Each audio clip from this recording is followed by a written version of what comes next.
Hello comic book guys and gals, and welcome to Comic Mag Musings. I am your host, Bill Miller. Welcome to the 12th installment of our Top 500 Pre-Code Horror Comics.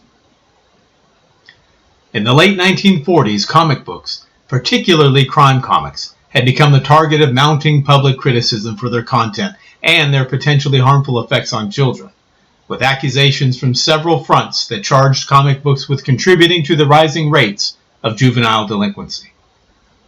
Many city and county ordinances had banned some publications, though these were effectively overturned with a March 29, 1948 United States Supreme Court ruling that a 64-year-old New York state law outlawing publications with pictures and stories of deeds of bloodshed, lust, or crime was unconstitutional.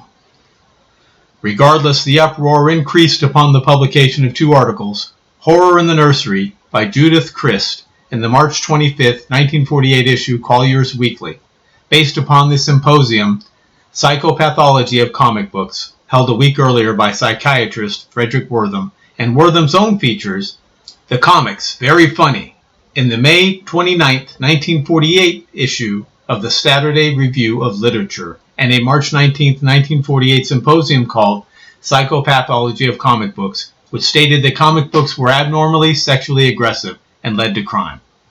In response to public pressure and bad press, an industry trade group, the Association of Comics Magazine Publishers, ACMP, was formed with the intent of prodding the industry to police itself. The association proved ineffective as few publishers joined, and those who did exercised little restraint over the content of their titles. Before we get to our comics, let's have a quick reminder of the criteria. The comics had to have been published prior to carrying the Comics Code Authority seal, and the title had to primarily be a horror title. Some of the eligible titles are from other genres, but they switch to a horror context for a period of time. Lastly, these are not necessarily either the most popular or the most expensive horror books.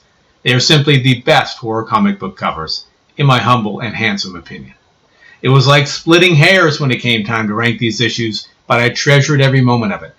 I made a series of 25 videos with 20 entries in each one, so please join me for numbers 280 to 261 as we count down the top 500 pre-code horror comic book covers.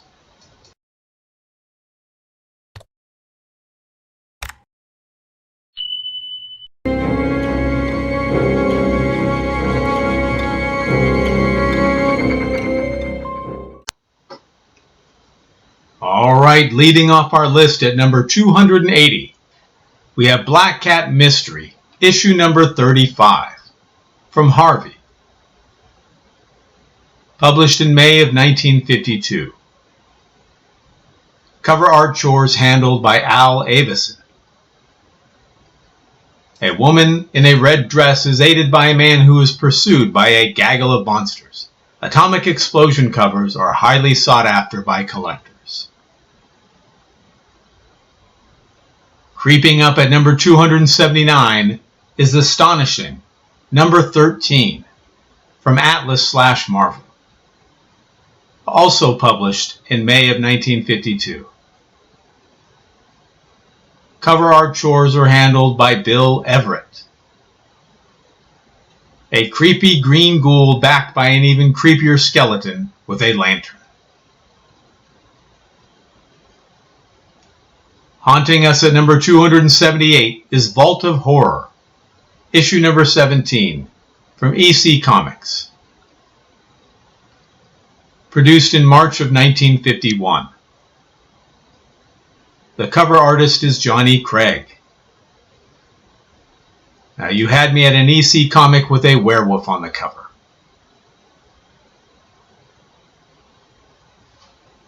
Spooking us at number 277, we have Adventures into Weird Worlds, issue number 13, from Atlas/Marvel. Out in December of 1952. The cover artist is Bill Everett. The muted colors are outstanding on this cover, complete with a set of terrifying zombies. At number 276 is Mysterious Adventures, issue number 21, from Story Comics. hitting the shelves in August of 1954. Now, we're not positive, but the cover artist is believed to be Hy Fleischman. A bondage beheading cover with skeletons as far as the eye can see. Stabbing away at number 275 is Astonishing, issue number 15, from Atlas/Marvel. Hitting the stands in July of 1952. Again, the cover artist is Bill Everett. The mystery and excitement of a blind date. I suspect she's going to wish she were blind when she sees the grisly skeleton she'll be dating this evening. Screaming away at number 274 is Mystery Tales, issue number 11, also from Atlas/Marvel. Out in May of 1953. Yet again, the cover artist is Bill Everett. Gorgeous dark blues and greens bring this cover to life, which is good because it's chock full of skeletons.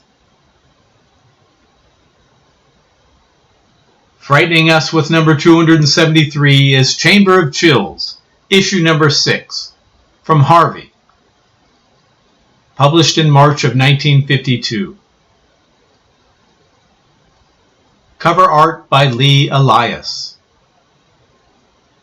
This cover is a knockout, a splendid deep purple background and a lantern illuminating a horrible creature carrying an unconscious woman. Scaring into number 272 is Haunted Thrills, issue number 10, from Farrell. Out in July of 1953. We're not certain as to the cover artist, but it was probably someone from the Iger studio. A beautiful purple background trimmed with fire as Death rides to his next appointment on horseback. Fleeing into number 271 is Eerie, issue number 4, from Avon. Produced in January of 1952. Cover art by Wally Wood. A lovely woman in a red skirt is skedaddling down a skull-lined drive with a putrid zombie lumbering after her.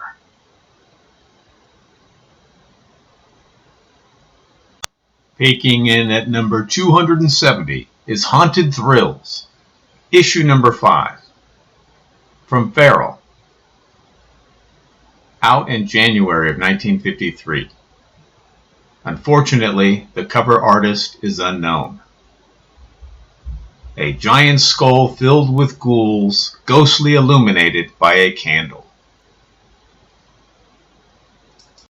At number 269 is Eerie number 8, from Avon. Hitting the shelves in September of 1952. The cover artist is Harry Lazarus. A redhead in a blue dress, a blonde in a red dress, both in bondage, and a creepy huge goblin betwixt the two. Slashing into number 268, we have The Thing, issue number 14, from Charlton. Hitting the stands in June of 1954. The cover artist is Steve Ditko.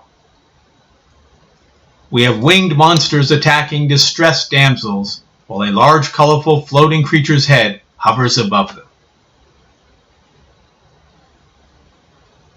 Chopping away at number 267, we have This Magazine is Haunted, issue number 5, from Fawcett. Out in June of 1952. The cover art is by Sheldon Moldoff. A woman in red hugs the wall of a house to avoid her house guest. He left the toilet seat up, farted and blamed her dog, and he's a crusty undead skeleton. Chopping away at number 266 is Ghost Comics, issue number 1, from Fiction House, published in December of 1951. Cover art is by Maurice Whitman. A woman in a red dress has lost a heel in her haste to run away from a wonderfully crafted ghostly phantasm. The slight fisheye perspective is out of sight. Spiriting in at number 265 is Strange Tales, issue number 25, from Atlas/Marvel. Produced in February of 1954. The cover artist is Bill Everett. A blacker-than-black background, beautifully blended muted colors, and fantastic skeletons emerging from a graveyard. Appearing at number 264 is Fantastic Fears, issue number 2, from Farrell. Hitting the stands in July of 1953. We're not certain of the cover artist, but it is believed to be Robert Webb.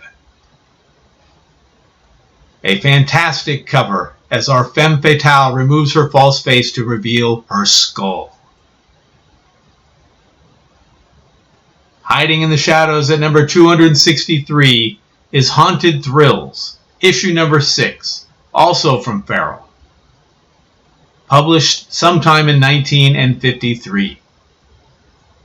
Unfortunately, we do not know the identity of the cover artist. The devil is lurking within a purple and fire background with the focus of the image placed upon a skeleton in a top hat, rolling snake eyes with the dice.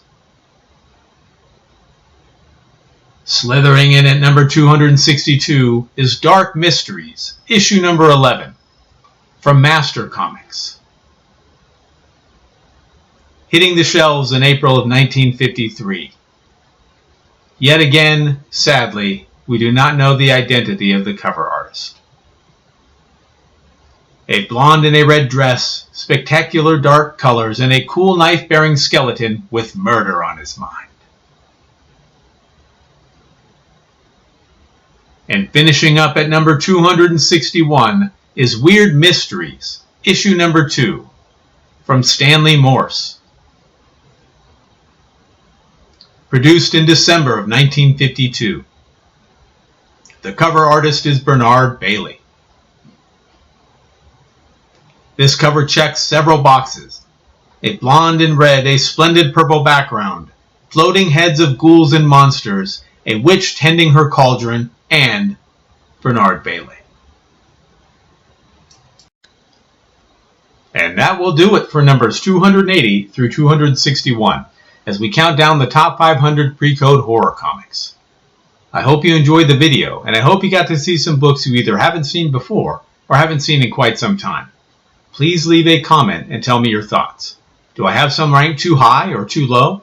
Or there's some that shouldn't have made the list at all? I'd love to hear your feedback, and don't forget to join me for the next installment as we count down numbers 260 through 241.